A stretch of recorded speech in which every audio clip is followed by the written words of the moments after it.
Well, hey everybody, I'm so excited to introduce you to my friend Nicole. Nicole, welcome to BecomingMeTV. Hey guys, good to be here. And I have been encouraged literally just following Nicole's story on social media. Her words, her writing, her leadership. She's an inspiration to me, and I know that we're going to learn so much from her and her story today. So Nicole, to kick it off, who is Nicole? Oh my gosh, ask a woman that question. She cannot possibly answer you like, how many days do we have? I know. So I am, first and foremost, I am a family lady. I have a husband. We're going to celebrate 20 years of marriage together. We got married when we were little babies.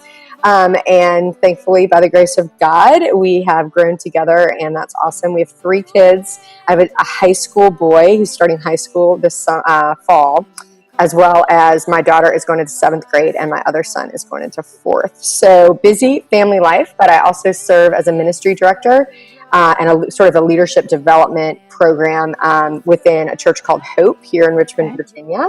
And I've had the opportunity to teach the Bible to lots of people across the country and get to write books about how we connect our faith to everyday life. Like the deepest passion for me is that we understand how what God has given us in His Word actually applies to your situation, to your struggles, to your challenges, to your hopes, and how you can really know God through His Word. So that's incredible. Oh my goodness, I love that.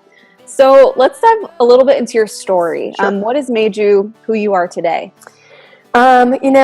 I love this question. I'm actually trained as a counselor. That's where I started my career. And it's incredible to me how important, it doesn't go away. It doesn't matter how old you are, where you began, your origins is so much a part of your DNA. And some people hear that who might be listening, you've had a hard time in their childhood or family life and feel like that's kind of like a curse. But actually God is a redeemer and works in that. Some people hear that and think, oh, my life was great. I don't know why I struggle so much now. But that's not what it's really about. It's more about kind of the way our house was built, which is our interior world. So for me, lots of things impacted that. But some of the main ones were I was an Army brat. So I moved every 2 years or so. Growing up, I think we went to 7 schools before I was 15. Wow. So that has a huge impact on me. Another important part of my story is my parents both became believers in their 20s after we had been born. So my parents were really like the first generation trying to figure out what it meant to live a life of faith, which was a little uneven. That's kind of how I say that now that I'm an adult and I understand a lot more about life. It was an uneven experience for me as a kid, which led to some hardship. But a lot of me has always been just has a temperament that's really fast, always really goal-oriented and like pushing to the next thing. So I went to college early. I got married early. I had kids early. And right about then, it's like life just sort of came to a screeching halt because I thought, I think I have everything I'm supposed to want, educated and have this family life, but it didn't satisfy the way that I think I had lived almost my whole life expecting it to. So pretty early on, I started having these like, what is this really about? And what makes a good life? What makes a great life? And it's not what I expected it to be. So that's always been a big part of kind of where I teach from and where I lead from is like dealing with the actual interior that we have, that house that's been built from our childhood as well as the one we're trying to create in our adulthood. Yep.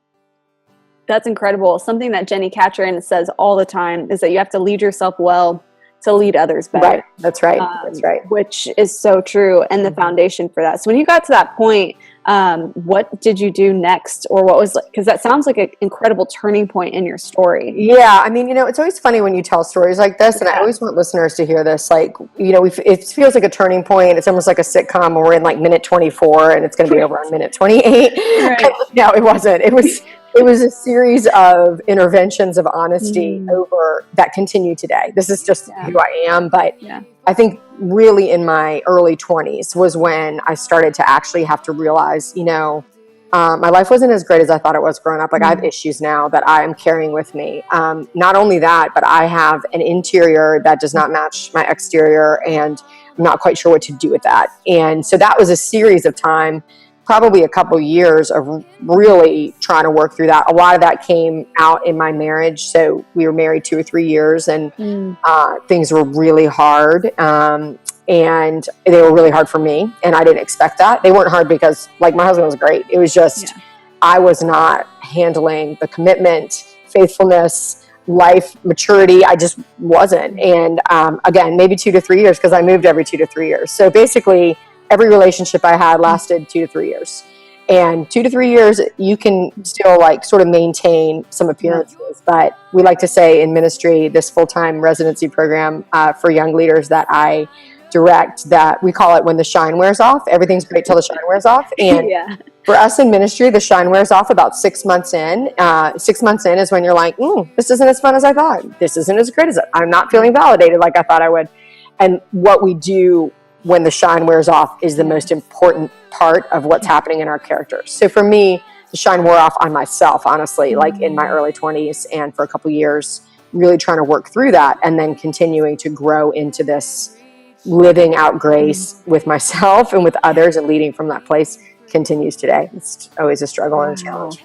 That's incredible. And it sounds like the heartbeat of becoming, truly. Yeah. Always that learning and growing process, and taking each next step as it comes, that we never reach this final destination on this side. Becoming is a super hopeful word if you think about it. It's a really hopeful word. And I think it's Psalm 118 that says, I praise the Lord who heard me. Because he has become my salvation. And the idea that God becomes your salvation actually speaks to a process rather than just one turning point. It's really sort of a lifetime of walking with God and hearing and understanding him, and truly, I think, allowing God to love you and actually believing in his love for you, which is the foundation from which all change comes. Change never comes from rules. It never comes from behavior modification. It never comes from shame. It might come temporarily, but lasting change only comes out of love. So I love that. So if you were having coffee with another woman on her own becoming journey, what would you say to encourage her? Gosh, that's such a huge question, because I think every person I talk to is on a becoming journey, really. But I think the questions I like to ask is, a question I like to ask a lot is, what do you think God's teaching you right now?